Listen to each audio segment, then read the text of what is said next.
Okay, here is the solution for the mock for chi-squared. A university required all science students to study one language for 1 year. A survey was carried out at the university among the 150 science students. These students all studied one of either French, Spanish, or Russian. The results of the survey are shown below. Ludmilla decides to use the chi-squared test at the 5% level of significance to determine whether the choice of language is independent of gender.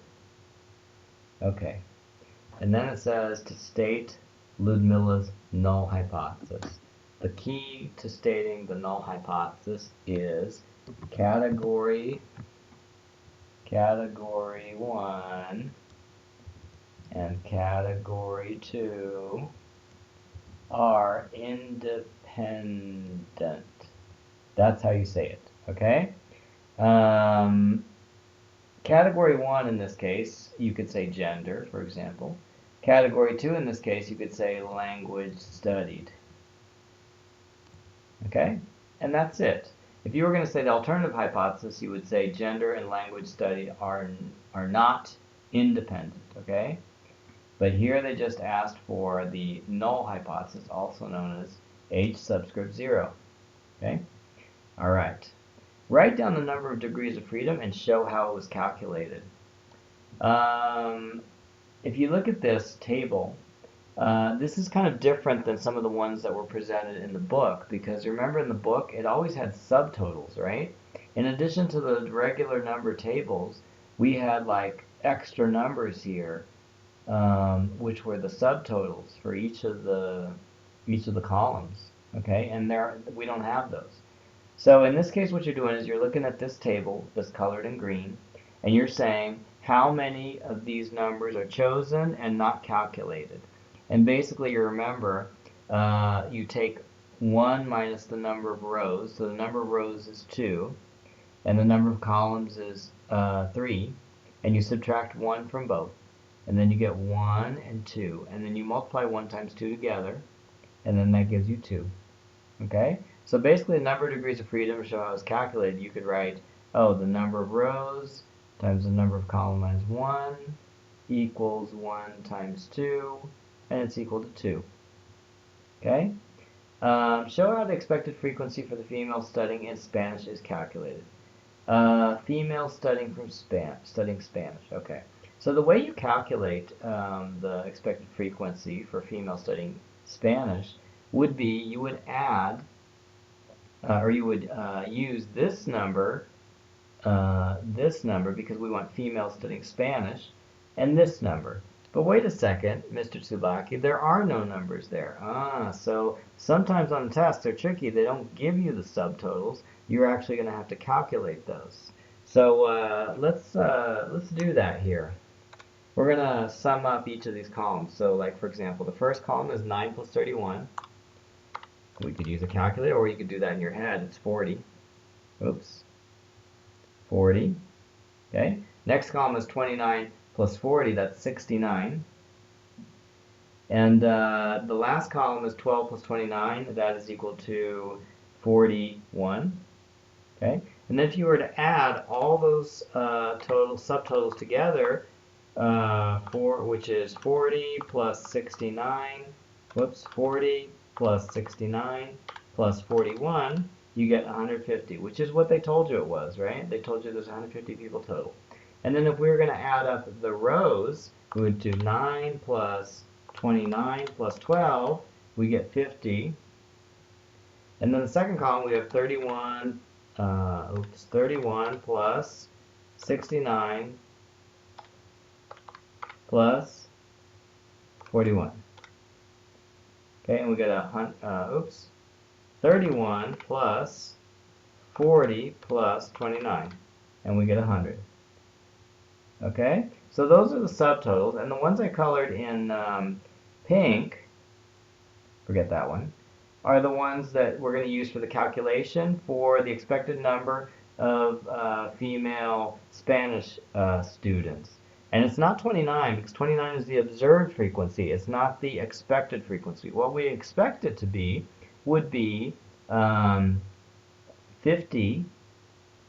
divided by 150 times 69 divided by 150 times 150. Okay? Because we are going to take this number divided by this number times this number divided by this number times this number, so that the 29 is proportional to the 50 in this direction and is proportional to the 69 in this direction. So that would be 50 times 69 divided by 151 time, and that would give me 23. So the expected frequency for female studying in Spanish is 23, and what we got was 29. So you can see that that is 6 different than what we expected. Okay? All right, now use your GDC to find the chi-squared test statistics for this data. Okay? So of course the first thing we're going to do is we're going to second matrix, and we're going into, let's say, matrix A, and we're going to go into edit matrix A, and we're going to fill it with this data. And since it's a 2 by 3 matrix, we're going to put 2 by 3, and it's going to automatically reduce down to a 2 by 3 matrix. And then we're going to go insert all this data using the arrow keys and the number keys, 9, 31, 29, 40,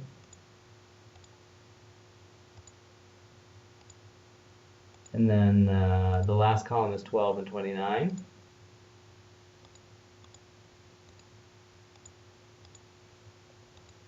Let's check to see everything's okay. 9, 31, 29, 40, 12, and 29.